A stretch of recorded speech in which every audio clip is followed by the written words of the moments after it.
Hello everyone, and welcome. In this mini-series, we'll be going over the Aether Raid maps, structures, and discussing defense team archetypes. The map that you choose is one of the most important decisions when building your Aether Keep. Like everything else in Heroes, every map has its own strengths and weaknesses, so you should pick one that fits your units and your playstyle. There are currently 10, and we'll discuss each in turn. The first defense map is Springwater. Springwater is defined by its large open center. It has 2 water tiles on either side.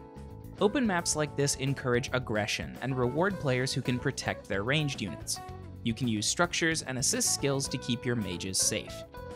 I'm not a big fan of Springwater. This map is okay, but the enemy just has too much freedom to maneuver.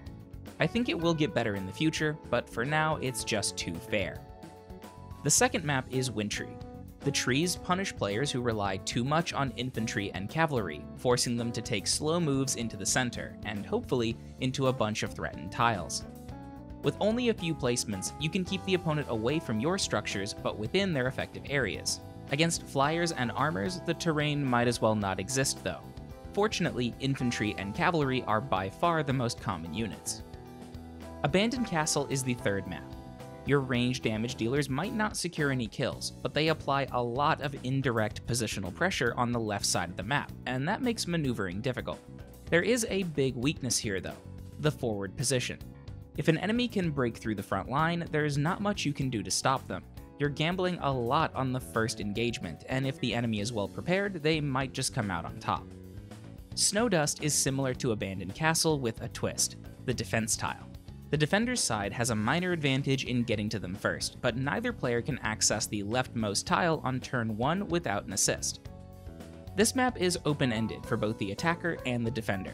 It's a good map for players who want to experiment, either with trap setups or AI tricks. Our fifth map is Desert. Desert is basically Flyer Emblem the map. It has mountains in the middle and allows flyers to enjoy a colossal advantage in terms of positioning. If you want to run a dedicated flying defense, this is probably the map for you. Likewise, if the attacker has flying units, they'll pick apart your defense with ease. For non-flyers, the combat on Desert will take place along the left and right sides. This encourages a lot of 2v2 and 3v3 engagements, where either side has 1 or 2 team members split off.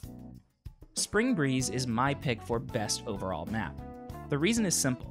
It's just really easy to make 1 and 2 tile choke points that the opponent can't avoid. This map is great for stall teams, and the walls enable some really potent ranged coverage with no fear of 2 movement melee. As long as the turn limit plays a role in defense, I feel like Spring Breeze is going to be a dominant choice. One nasty trick you can use is building a bunker in the top left corner. With backline structures and a handful of traps, you have something that is nigh impervious, unless they bring a Dazzling Staff healer. Leafy Canopy is a map designed to do one thing: punish cavalry. It has a lot of trenches and few other terrain features. The good news is that cavalry is very common on offense. The bad news is that against teams without a lot of cavalry, your map has basically 0 terrain. That binary quality, in my opinion, makes Leafy Canopy one of the weaker defensive maps. At best, the trenches stop your AI from making some bad decisions, while at worst, the enemy can just march forward unimpeded to cut you down. Map 8 is Lost Castle. Lost Castle is a pretty good map. It doesn't impede movement, but it does have defensive tiles. Those tiles are accessible for the defender and do not require any sort of assist. In practice, Lost Castle favors teams with ranged units and plays a bit like Abandoned Castle. Your ranged provides covering fire on the left half, forcing the enemy into the right. However, that means the same weaknesses apply. If the enemy can break through on the right side, you're pretty much doomed. Likewise, unless you set up overlapping coverage, your ranged units will get picked off by distant counter. Bright Grassland is another map that favors flying units and armored units. By using the trees effectively, you can abuse the movement advantage of Armor March without exposing yourself to cavalry. The left side of Grassland is completely open. If you decide to do a mixed defense, some cavalry of your own perhaps, backed up with Wings of Mercy, you can do a lot with the open space and keep units in reserve. Grasslands is a map without a real choke point though, so matches are going to be quick and deadly. Finally, the last map is Lava Floes. This map is the counterpart to Springwater. While Springwater has impassable tiles on the left and right side, Lava Floes has two nearer to the middle. It might not look like much, but it's a big difference.